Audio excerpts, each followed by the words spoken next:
हाय दोस्तों, क्या हाल चाल है। Johnny here. पहले जो स्लेवरी होती थी यार, यहाँ बाहर शूट करने में यही सब लफड़ा है। कैपिटलिज्म में हम कहते हैं कि फ्री मार्केट है। आप फ्री नहीं हो। एक अंग्रेज के सामने 10,000 इंडियंस थे। एक आदमी 10,000 के सामने कैसे टिक सकता है, चाहे उसके पास कितना भी गोला बारूद हो। वो पता होना चाहिए बॉस कि अरे भाई मैं कुछ बोलूँगा किसी को तो पसंद नहीं आएगा यार, वो ऑब्वियस था। Just be cool. First of all, happy Independence Day to all the people listening to this video, to every Indian today. It's our Independence Day. So enjoy the freedom that you have gotten as a result of sacrifices of everyone who came before you. अब हिंदी में बात करते हैं। तो आज हम बात करेंगे फ्रीडम पे। इंडिपेंडेंस डे हम मनाते हैं, तो मुझे लगा कि आज मैं कुछ बात करता हूँ कि फ्रीडम क्या होती है। इसके पहले कि वीडियो स्टार्ट करें, मेरे चैनल पे सब्सक्राइब कीजिए और इस वीडियो को शेयर कीजिए आगे से आगे। तो अब बात करते हैं फ्रीडम पे भैया, आज के इस वीडियो में। इंडिपेंडेंस की हम जब बात करते हैं तो हमें बहुत ऐसा लगता है कि हम फ्री हैं। हम फ्रीडम हमें मिली 70 साल पहले इंडिया में, तो हमें लगता है कि हम फ्री हैं। लेकिन आपको ये इसके एक लेवल डीप लेके जाऊंगा आज मैं कि फ्रीडम एक्चुअली होती क्या है। देखो, पहले तो क्या था ना, जब हम हंटर गैदरर्स थे तब हम फ्री थे। कोई कॉरपोरेशन नहीं थी, कोई नेशंस नहीं थे। आप जहाँ पे जाओ अपने कबीले को लेके 12-13 लोग हैं, या फिर 150 तक लोग होते थे एक कबीले में। तो आप बस हंट करते हो, गैदर करते हो, गुफाओं में रहते हो और चलते चले जाते हो। तो आपके पास बहुत फ्रीडम थी, लेकिन उसके साथ एक अनसर्टेनिटी आती है। जब भी फ्रीडम आती है ना, ट्रू फ्रीडम जब आती है तो अनसर्टेनिटी आती है। तो हम लोग उस अनसर्टेनिटी को पसंद नहीं करते, तो हम कोशिश करते हैं कि किसी तरह से उस कैओस को ऑर्डर ले आएँ। तो जब एग्रीकल्चर आया तो हमारे अनसर्टेनिटी कम हो गई, क्योंकि हमारे पास फूड सरप्लस में हुआ पहली बार। लेकिन उसकी वजह से फ्रीडम चला गया, क्योंकि आप एक स्टक हो एक जगह से और आपको हेल्पर्स चाहिए आपकी खुद की फैमिली को सपोर्ट करने के लिए। उसी के बाद लड़ाइयाँ शुरू हुई और मैरिज का इंस्टीट्यूशन शुरू हुआ, क्योंकि एक आपके पास एक रिसोर्सेज हैं तो उनको बचाने के लिए आपको कुछ करना पड़ेगा। तो वहाँ से फ्रीडम थोड़ी चली गई। अच्छा, पहले जो स्लेवरी होती थी यार, यहाँ बाहर शूट करने में यही सब लफड़ा है। यहाँ मधुमक्खियाँ हैं बहुत सारी, ठीक है। पहले जो स्लेवरी होती थी वो फिज़िकल स्लेवरी होती थी, ठीक है। तो कोई बड़ा आदमी है, उसके पास ज़मीन है, लोग आएंगे, उसके ग़ुलाम हैं और वो उनको जो मर्ज़ी आए देगा, ठीक है, और उनसे काम करवाएगा। फिज़िकल स्लेवरी थी। उसके बाद क्या हुआ कि धीरे धीरे जब फैक्ट्री शुरू हुई, फैक्ट्रीज़, ये बहुत रीसेंट बात है। फैक्ट्रीज़ जो आई हैं, असेंबली लाइन कह लीजिए आप, या असेंबली लाइन तो खैर बहुत ही रीसेंट है, लेकिन उसके पहले भी जो फैक्ट्रीज़ वगैरह आई उसमें थोड़ा इम्प्रूवमेंट हुआ, क्योंकि आपको एक सैलरी मिलती थी। बट फिर भी एक तरह का एक मालिक के ऊपर डिपेंड करता था कितना पैसा देगा वो। तो उसकी वजह से लेबर यूनियंस वगैरह बनी and so on and so fourth.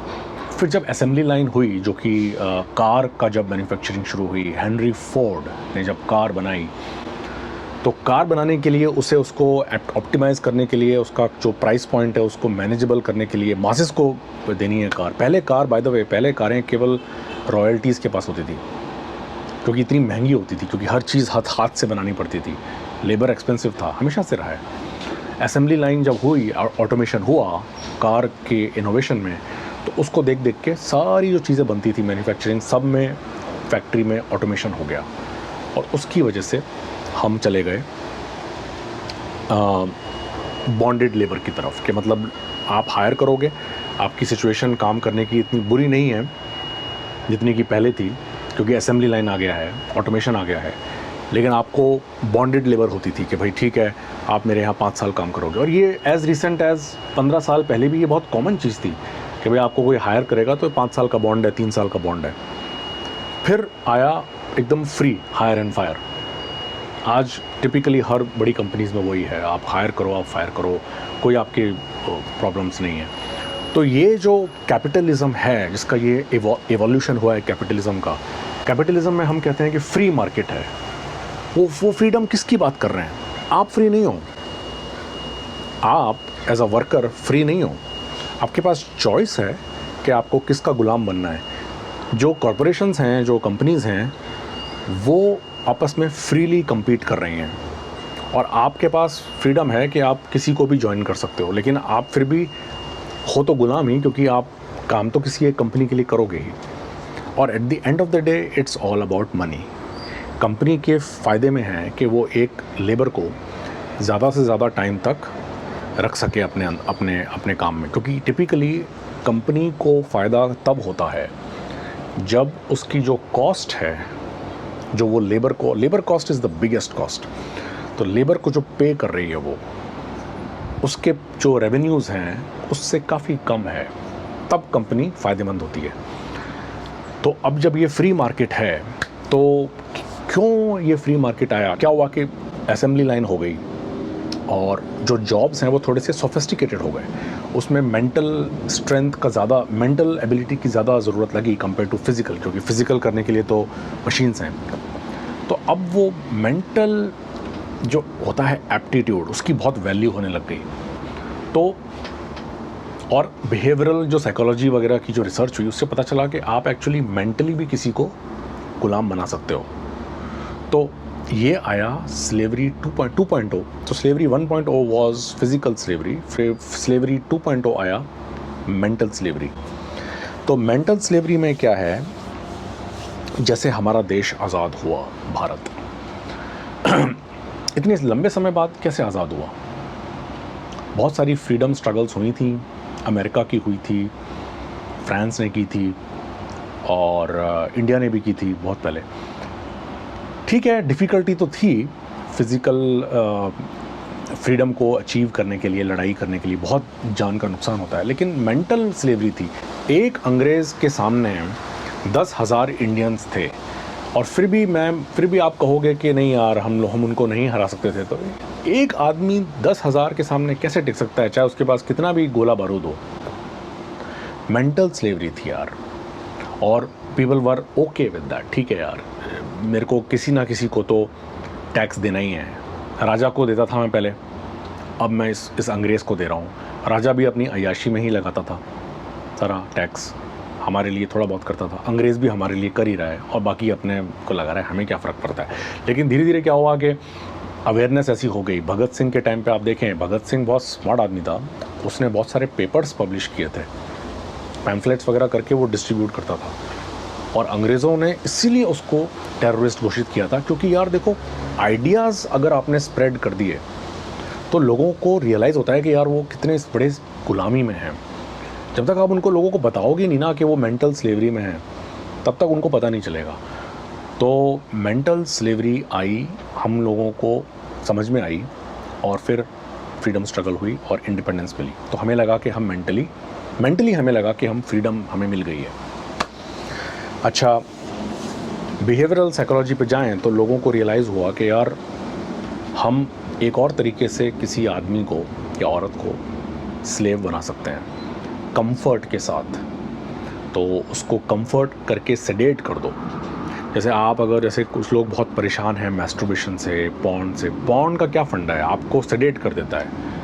आपके अंदर का जो आपको डिससेटिस्फैक्शन है, जो आपको काम करने का जो जोश है, उसको किल कर देता है सेडेट करके। आप एकदम ढीले पड़ जाते हो। सिमिलरली आप अगर पेट भर के बहुत स्वादिष्ट खाना खा लो, उसके बाद आपको 2 घंटे लगता है अरे यार सब कुछ ही रोज़ी है, मेरे को तो कुछ करना ही नहीं है, मन नहीं कर रहा कुछ करने का, तो वो कंफर्ट की स्लेवरी है। तो उस कंफर्ट की स्लेवरी की वजह से जो कंपनीज़ हैं वो एम्प्लॉयज़ को हायर करके रखती हैं, पैसे देके, कंफर्ट देके, एंड एम्प्लॉयज़ आर हैप्पी यार कि मैं कर रहा हूँ, मेरे को मिल रहा है। और एक तरह की वो स्लेवरी है। मैं ये नहीं कह रहा कि उसमें कोई बुराई है, मैं कह रहा हूँ कि यार आपको पता होना चाहिए, आपकी अवेयरनेस में होना चाहिए कि ये हो क्या रहा है। ठीक है। अच्छा, अभी आजकल क्या हो रहा है, एक और चीज़ जो हो रही है वो ये है कि जैसे इंटरनेट आया। अब इंटरनेट के आने के बाद ये जो पॉर्न है और ये चीज़ें जो आपको मेंटली सेडेट कर देती है, मेंटली स्लेव बना के रखती है, वो ज़बरदस्त तरीके से बढ़ने लग गई। ये पिछले 15-16 सालों में ज़्यादा हुआ है और अब तो बहुत बहुत हाई लेवल पे पहुंच गया है। इसकी वजह से मेंटल स्लेवरी एक दूसरी तरह की स्लेवरी में इवॉल्व हो रही है और ये बहुत डेंजरस है। और ये है स्लेवरी 3.0 और ये है माइंडसेट स्लेवरी।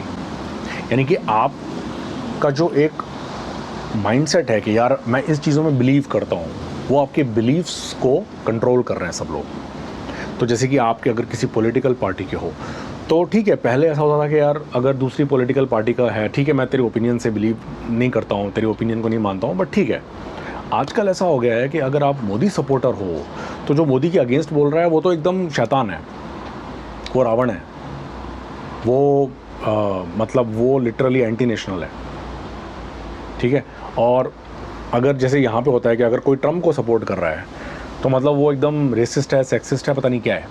कोई रैशनल आर्ग्यूमेंट्स नहीं है, कोई डिस्कशंस नहीं है अबाउट थिंग्स। इतने बेवकूफ़ी वाले आर्ग्यूमेंट्स आजकल इंटेलिजेंट लोगों की वजह के मुंह से क्यों निकलते हैं? क्योंकि उनका माइंडसेट जो है ना वो पूरी तरह से कंट्रोल कर लिया गया है। और ये माइंडसेट कौन कंट्रोल कर रहा है? ये कंट्रोल कर रही है मीडिया, क्योंकि मीडिया, न्यूज़ मीडिया एक बिजनेस है। पहले आप देखेंगे मीडिया एकदम सिंपल हुआ करता था, बोरिंग। दूरदर्शन पे न्यूज़ आती थी, उनमें कोई एड्स नहीं आते थे। कौन एडवर्टाइज़र जाके बोरिंग चीज़ पे पैसे डालेगा? कोई देखता ही नहीं उसको, बूढ़े लोग देखते थे। अब वो न्यूज़ के मीडिया के चैनल्स हैं, एक एक मीडिया हाउस के 5-5 न्यूज़ के चैनल्स हैं और भर भर के एड्स आ रहे हैं। क्यों आ रहे हैं एड्स? क्योंकि एंटरटेनमेंट है। आदमी इन्फॉर्मेशन के लिए ज़्यादा पैसे पे नहीं करता टिपिकली, जितना कि वो एंटरटेनमेंट के लिए करता है। आपके इमोशंस, आपके एंगर, आपकी इंडिग्नेशन, उन सबको ट्रिगर किया जा रहा है।